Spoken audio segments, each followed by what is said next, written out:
Jadi seumpamanya Taha betul-betul menyamar seperti Sumadiningrat, silakan. Saya terbuka, saya orang sejarawan, saya akan menerima bukti. Tapi kalau tidak ada bukti, ini artinya bahwa sejarah dari Taha tidak ada hubungan sama sekali dengan Sumadiningrat.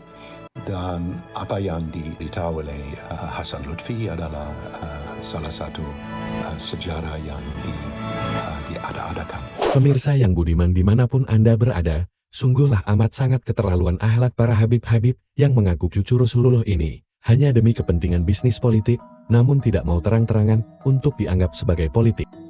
Mengapa para habib-habib ini menggunakan identitas Islam dalam berpolitik? Jawabannya, karena dengan jalur ini, para habib akan mendapatkan berbagai banyak keuntungan, lebih bebas dalam menyerang lawan politik, karena siapapun yang menghalangi para habib, maka dapat diancam dengan perbuatan dosa. Dan keuntungan-keuntungan yang lain adalah, para habib akan lebih leluasa dalam mendoktrin calon-calon pengikut dalam berpolitik, tidak memerlukan banyak biaya, karena bagi para calon pengikut-pengikutnya sudah pasti akan sangat antusias dengan iming-iming pahala. Bahkan yang dianggap sebagai muhibin para habib-habib ini, akan sangat loyal dalam hal apapun, bahkan banyak yang bisa dimanfaatkan baik dari segi apapun, bahkan ada yang sudi untuk menyerahkan harta serta harga dirinya, dengan iming-iming surga.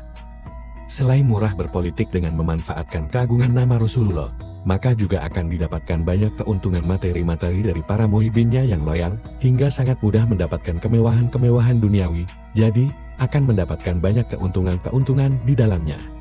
Namun bagaimana jika mereka membuat partai?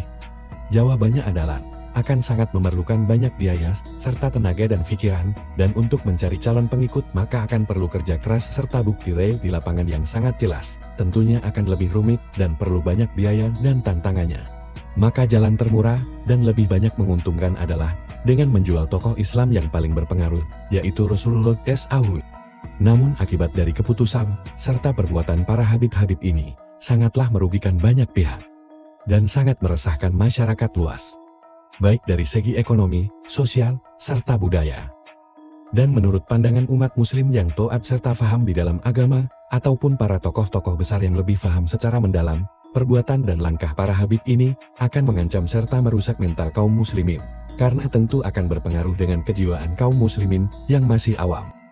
Karena langkah-langkah serta doktrin-doktrin, para habib ini sangatlah melampaui batas dari tatanan-tatanan Islam. Ajaran Islam yang berlandaskan akhlakul karimah, justru menjadi brutal, dan jahiliyah, bahkan menyerang, serta menganiaya umat muslim dengan cara-cara muslim itu sendiri. Masyarakat awam dibuat abu-abu, dalam memahami kejadian-kejadian, yang terjadi terhadap kaum muslimin. Dan banyak budayawan ataupun para ahli sejarah sangatlah resah dengan perbuatan, serta kelakuan para habib-habib ini. Sebab para habib ini, juga turut merusak serta mengacak-acak sejarah sesukanya dengan merubah sejarah-sejarah, yang ada demi kepentingannya. Dan berikut adalah cuplikan komentar, serta pandangan sejarawan dari lintas negara. Belanda, sumber Inggris, ya, dan kita punya segudang sumber. Ya.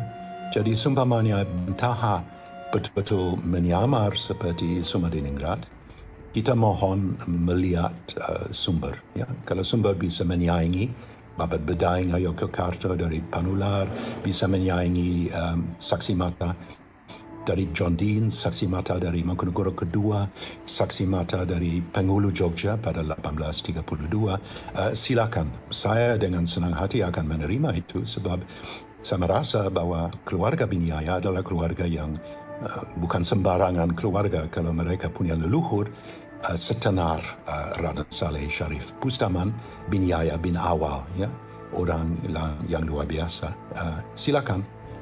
Saya terbuka, saya orang sejarawan, saya akan menerima bukti. Tapi kalau tidak ada bukti, ini artinya bahwa sejarah dari Taha yang mungkin notabene hidup dan meninggal 1818 tidak ada hubungan sama sekali dengan Sumadiningrat. Dan apa yang ditahu oleh Hasan Lutfi adalah salah satu sejarah yang diada-adakan.